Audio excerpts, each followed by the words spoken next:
I can tell you honestly, I don't think I've been through so many emotions in such a short time.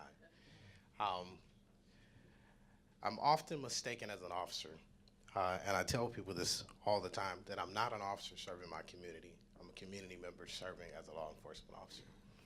And what that does is gives me the ability to change the perspective of how I approach every situation. Born and raised in the inner city, I've struggled through a lot of things. And I can tell you honestly, when you look at the Hasim and the other 17-year-old child, I was that kid. You know, I struggled through life, gave up on life multiple times, and didn't think that I would be able to push through. But eventually I had the right people in my corner and was able to overcome. So it gives me a different perspective in life and as a police officer. I can tell you, every day that I go on the street, I have to go as multiple individuals. First as a black male. I cannot escape that. Then I have to go as a father who also has 3 black boys that live in this city. And I can tell you one of the things that scares me the most, I have a 25-year-old son.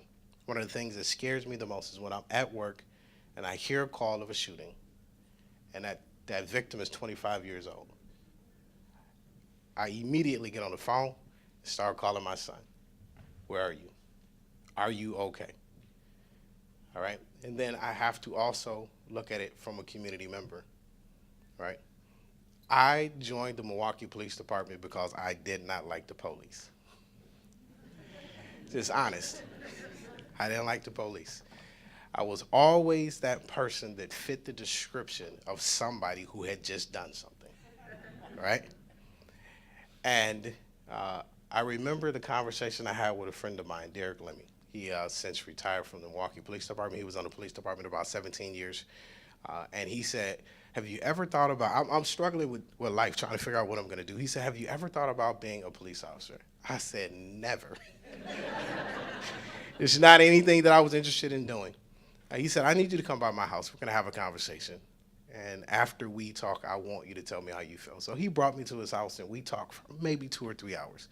And he explained to me everything that I needed to hear as it relates to being a law enforcement officer. And after that conversation, he said, what do you think? I said, give me an application, right?